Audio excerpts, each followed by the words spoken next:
Good evening and many thanks for joining us. I am Ansumana Esonyasi and this is QTV Nightly News coming to you from our studios on Caraba Avenue. First, here are the main news headlines.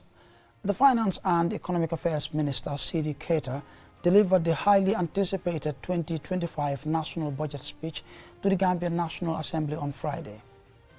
The local organizing committee of the Kanifing Municipality's National Youth Conference, NACOF, held a press conference on Friday to inform the public of its preparations ahead of the much-anticipated youth gathering this weekend. The Gambia Women's Chamber of Commerce and the Gambia Startup Chamber of Commerce organized the maiden edition of the Banjul International Trade Fair at the Independence Stadium in Bakau. And in sports news, having been nominated last year, the Scorpions of the Gambia have not made the list of nominees for the CAF Awards 2024 in Morocco next week. Stay tuned as we bring more of these and other stories.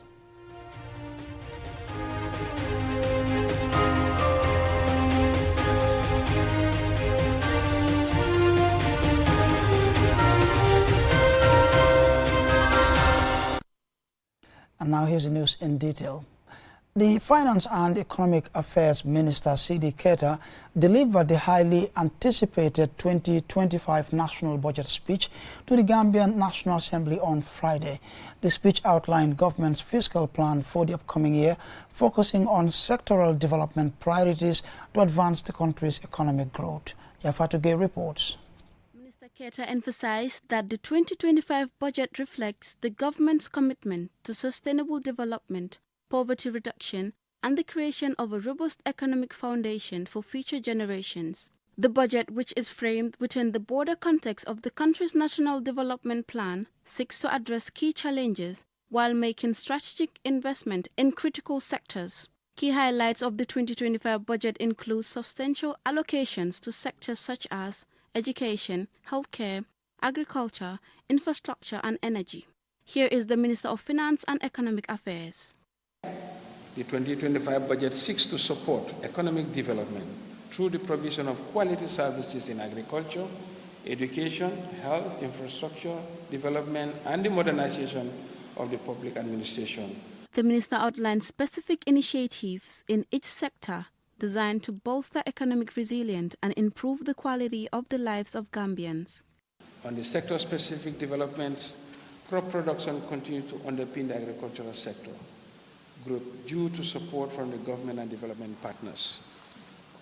The livestock subsector is estimated to maintain an upward trajectory, while fisheries and agriculture subsectors are estimated to recover from contraction on account of renewed focus on aquacultural development. Overall, the sector is projected to grow by 6.6% in 2024. He said despite facing a challenging global economic environment, the Gambian government made noble strides in advancing its development agenda over the past years, and he outlined the government's priorities for the coming fiscal year. The domestic economy witnessed a sustained recovery despite uncertainties in the global economy. This is being driven by increased production and productivity in agriculture, recovery in tourism, and unwavering construction by the government and the private sector. Sustained disinflation has been witnessed in the last term strategy. The ministry also prioritized the She Trade Hub program, which aims to support women-owned businesses. In labor and employment, the ministry facilitated the signing of bilateral labor agreements with UAE, Saudi Arabia, and negotiations are ongoing with Qatar and Spain. These initiatives aim to gradually reverse the irregular migration trends and promote manpower exchange. In closing, Minister Keita emphasized that the 2025 budget is a blueprint for the Gambia's continued progress and development. He called on all stakeholders, including members of parliament, private sectors, and civil society, to work together to ensure the successful implementation of the budget's priorities. Also in attendance to hear the speech was the Vice President Mohamed S. Jallow, as were cabinet ministers, head of institutions and departments, as well as members of the diplomatic community. Reporting for QTV News, this is Yafatu Gay. Now, the local organizing committee of the Kanifing Municipality's National Youth Conference, NACOF, held a press conference on Friday to inform the public of its preparations ahead of the much-anticipated youth gathering this weekend. Amadou Tamba attended the press conference, and this is his report. The National Youth and Conference Festival, NACOF, is the biggest gathering involving young people. The biennial event, which was first held in 1974, and became a biennial event with the adoption of the National Youth Policy in 2009, brings together youths from across all regions of the country to engage in sporting activities, seminars, and a conference. This year's event will be hosted by Kanifing Municipality for the first time, and the organizers are optimistic of hosting a successful NACOF. Kemo Bojang, a youth councillor of Kanifing Municipality, gave the opening remarks on behalf of the KM Mayor. We hope and believe that the NACOF we will host will be a NACOF of a kind, and we want to assure everyone that the Kanifing Municipal Council is committed to making sure that we bring all partners on board to see a successful NACOF.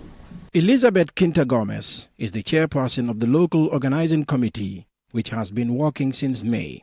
She says funding has been a challenge for the LOC, which has a minimum budget of $3.6 million to organize this event, of which $1.8 million have been acquired so far. However, Ms. Gomez affirms that KM is ready to host the best of NACOF. We are expecting to have the President of the Republic of the Gambia to grace the occasion and officially open NACOF as in previous editions, where we have the head of state open and close the biggest youth gathering in the Gambia. This year's event features what the organizers call the Campe Outreach, a significant step that saw the LOC reach out to various youths from all wards within KM. Here is Elizabeth Quinta Gomez again. The resolutions that we got from the Campe Outreach does not even match the resolutions that we got from the pre-NACOF. The richest resolution we've gotten so far as a region, ever since inception, was the resolutions that we got from the Campe Outreach. Musa Ndao, the head of sports for this year's NACOF, says KM has all it takes to host all the sporting events, and Councillor Babukar Mansali, head of oversight for the local organizing committee, expressed joy that the opening ceremony will be held in his ward, Talinding. For sports, we are well prepared. At the moment, if you go to Serekunda West, you will find the athletes having their training session there. We are also pleading to the IGP. We need maximum security because KMC is a big region. We want total protection of these youths. Aissatou M. Seka, the chairperson of Kanifing Municipal Youth Committee and the fundraising committee, revealed the challenges faced in mobilizing the resources to ensure the success of this year's NACOF. We could have said that Charles is our school and we just go there and the management could have been fighting with us. But the day that we said that we were going to Charles and we met the management, immediately they have to change their schedule to ensure that we're able to have a successful NACOF without any hindrance. The week-long event is from Sunday the 15th to Monday the 23rd of December 2024, and the official opening ceremony will take place on Monday the 16th of December at the buffer zone.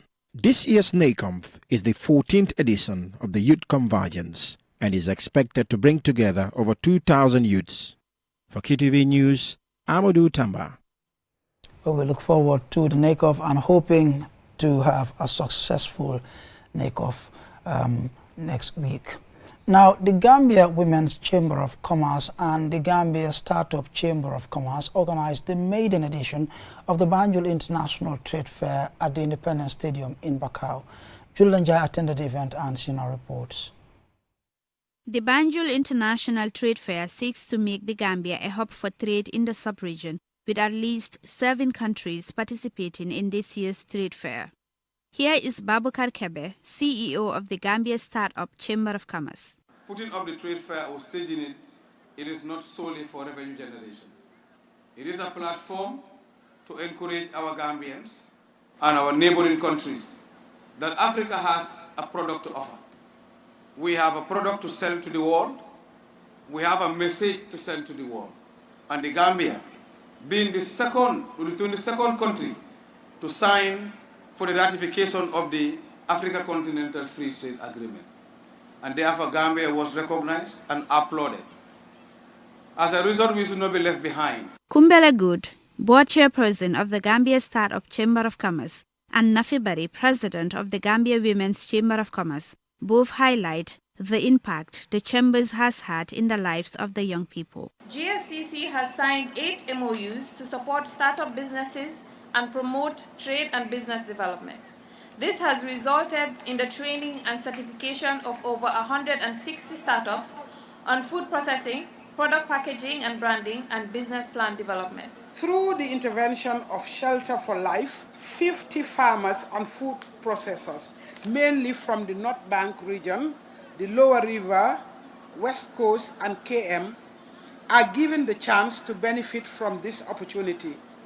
RICA, a project under the Ministry of Environment, has also created a platform for 15 farmers from CRR and URR to come into direct contact with buyers. The She Trades Hub has also facilitated the participation of 22 women entrepreneurs in different sectors. Rohi John Manyang is the Minister for Environment, Climate Change and Natural Resources. We have products here that can go as far as the international market and compete with products that have been made with high level of technology. So why I am happy to have the food safety behind all of you, to make sure that not only are we able to package it well, but we are able to have the required standards to guide the health and safety of those foods. Manyang Sakijera, Ndumbe Boy and Aissatou Mbodj, both food vendors and beneficiaries of the RICA project, expressed deep gratitude for how the initiative has transformed their lives and their business. Since the RICA project began, my business has grown remarkably in both profit and production. At trade fairs, all my products sell out, and this success has allowed me to pay my children's school fees. We are truly grateful for RICA's support because they have given us visibility. Before, we only sold our produce at the Lumos, often at a loss because our main customers were the banners. The business is our sole source of hope and survival. They ask us to bring products. They are giving us money for us to process our food and package it and label it. While welcoming the positive impact of the RICA project, the beneficiaries are appealing for further assistance, including vehicles to transport their goods to the Lumos, milling machines and tractors to ease their work and boost productivity. A conducted tour of the stores was undertaken by the minister and partners. For QTV News, I am Julden Jai. And a report there by Julden Jai will lead us to a commercial break. But when we return, we have some more local and sports news.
Welcome back. Be reminded you're watching QTV News coming to you from our studios on Caraba Avenue.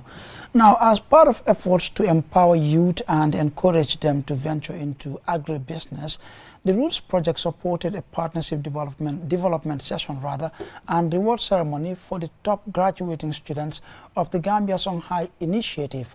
Our regional reporter Don Williams attended the presentation ceremony and sent this report.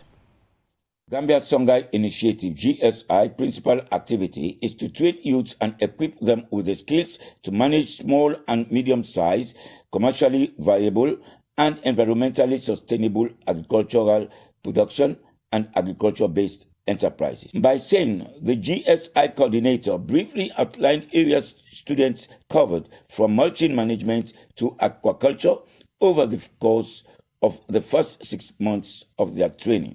Lamin Dabo, the Senior Climate Smart Agricultural Officer and Head of Components at the Roots Project, in addressing students, emphasized the importance of the Gambia's youthful population and why the Roots Project partners with the GSI.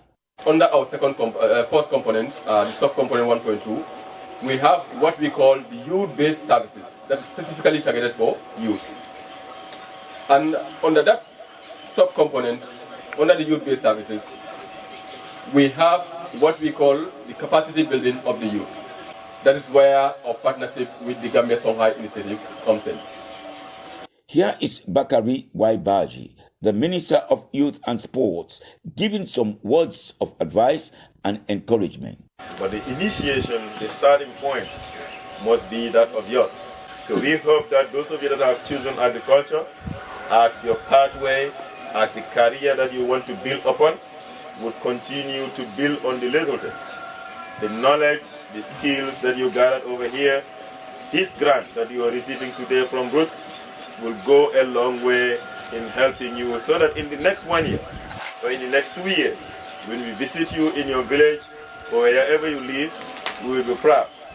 And here is Binta Kuyate, a beneficiary. After from here, I am going to start my own business with market garden at my father's small farm. Then I will start there buying some seeds and maybe watering cans, break spades and some seeds, then start sowing them. Well, I will invest a little money also for poultry also. Then I will be doing poultry at one side, doing market garden at one side. Because I learned here integrated farming, which deals with all products of it. Landin Jame, another student and beneficiary, had this advice for other youths. To my fellow youths out there, I am applying to you all. Like, I want all the youths out there, most especially the youths that are engaging in some toxic things like smoking, like sitting in the ghetto doing nothing there, you know. So my suggestion to those youths, I want them all to make sure to come here and learn some skills, you know, in order to eradicate the poverty, in order to mitigate like climate mitigation. Other successful ex-students, such as Fatim Gay, proprietors of Genjoro Farms and Food Processing, Famara Baji, Ibrahim Keita, poultry farmer from Tubakolong, also shared their experiences. As part of the reward program, the 20 top graduating students, male and female, received a total of $688,500. The students were encouraged to use these funds as start-up capital for their individual agribusiness ventures. Additionally, at the end of the presentations, there was jubilation and dancing. Don Williams, QTV News, reporting from Gambia Songhai Initiative, Chami. Now, the Department of Parks and Wildlife, in partnership with Denmark-based Ørsted Bioenergy Markets Project, on Wednesday held the Gambia Mangrove Leadership Summit in Mansakonko in the Lower River region. Our regional correspondent, Bakari Balde, attended the event and he filed his report. Leadership Summit of the Conservation and Restoration of the Mangrove Ecosystem in the Gambia through the RED Plus mechanism brought together regional governors, district chiefs, National Assembly members, women and the community to celebrate the project's achievements, share updates and preview the 2025 activities. Mohamed Lamin Kasama is the Director of Parks and Wildlife.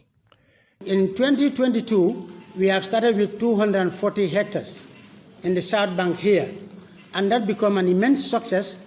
In 2023, we planted over 2,500 hectares.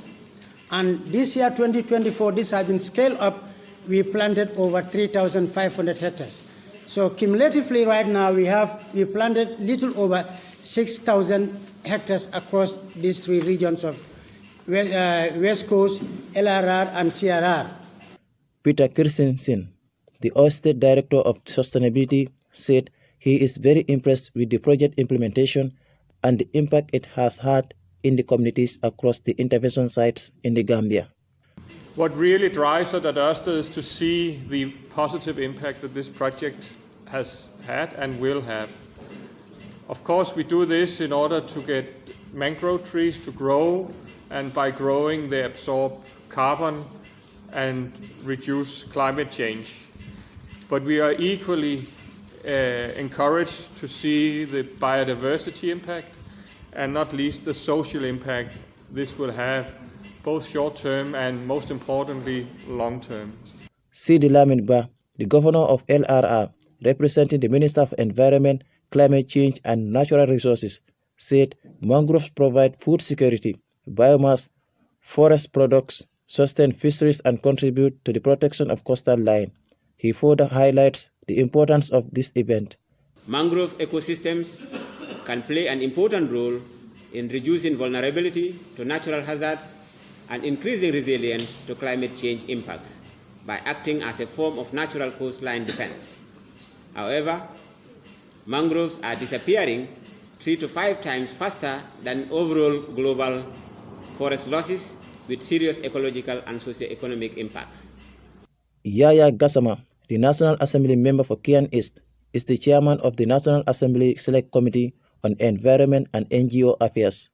The payment that were done during the planting exercise was a direct beneficiary. It helped people to pay school fees for their kids. It helped them to provide food on the table for their families. So, and this is just the beginning. Yaya Jajusi, the chief of Jara West, applauded the Department of Parks and Wildlife and Oysted for coming up with such a life-changing initiative. Mangrove restoration and conservation is an essential tool to mitigate the impacts of climate change and protect vulnerable coastal communities, and summit like this one will help create avenue for authorities and stakeholders to interact and come up with positive ideas for both restoration and preservation of the mangrove ecosystem in the Gambia. Bakari Balde, QTV News. Now on to sports news. Having been nominated last year, the Scorpions of the Gambia have not made the list of nominees for the CAF Awards 2024 in Morocco next week. Our sports reporter Amadou Tamba has been following and this is his report. After securing qualification to their first ever Africa Cup of Nations tournament in Cameroon 2021, which was played in 2022, in the 3 years since, the Scorpions of the Gambia continued to excel and gained recognition and admiration from football fans in the country, the continent, and globally. In the 2022 awards, Gambia received its first ever recognition on the Continental Award stage, an event where Africa celebrates its best footballers, coaches, and national teams. Scorpions forward Musa Barrow was nominated among the top 30 players vying for the CAF Men's Player of the Year award.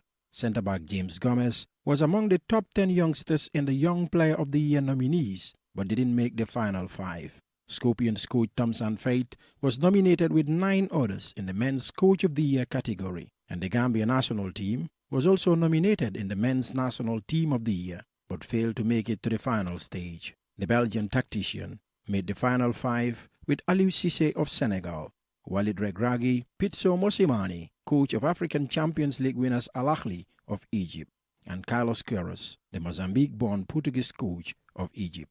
Sanford was unable to make it into the final 3 of the CAF Awards 2022 held in Rabat, Morocco on 21st July 2022. The Gambia raised the bar in the 2023 awards as the Scorpions reached the quarterfinals in its first AFCON appearance, beating Mauritania before drawing with Mali and beating Tunisia in the group phase. The team guided by the Belgian coach Thompson Faith went on to beat Guinea-Conakry in the round of 16 before losing to host nation Cameroon in the quarterfinals in Douala. This historic achievement at the AFCON in Cameroon earned the Scorpions a spot in the top 10 national teams nominated for the 2023 CAF Awards. The Gambia national team earned a spot in the final 3 alongside eventual AFCON champion Senegal and World Cup semi-finalist Morocco. The Scorpions finished as the 3rd best national team in the Continental Awards. Head coach at the time, Tom Sanfate, was also nominated among the top 10 but didn't make the final 3. Yankuba Minteh has been exciting since breaking into the national team. When the Gambia qualified to its first AFCON, Minteh was playing in the Gambian Domestic League and was a big Scorpions fan. And there are images of him celebrating by the window of the Scorpions bus as the senior team was greeted by fans. Fast forward to the senior team, and he scored the first goal in Gambia's comeback 2-2 draw against Congo, which secured a second AFCON ticket, a tournament hosted in Côte d'Ivoire 2023. The Gambia failed to qualify to a 3rd consecutive AFCON following a 2-1 defeat to Comoros in November. And this year's award only has Scorpions and Brighton winger Yankuba Minteh nominated among the 10 young best players on the continent due to his outstanding performance. The youngster has now made it to the last 5. The 2024 awards covers from January to October this year. This year's glittering CAF Awards will be held at Marrakech Palais de Congrès on Monday, 16 December. For QTV News, Amadou Tama. And I'm afraid that's all about it for this bulletin. Until then, join us tomorrow for another edition. Thanks for watching.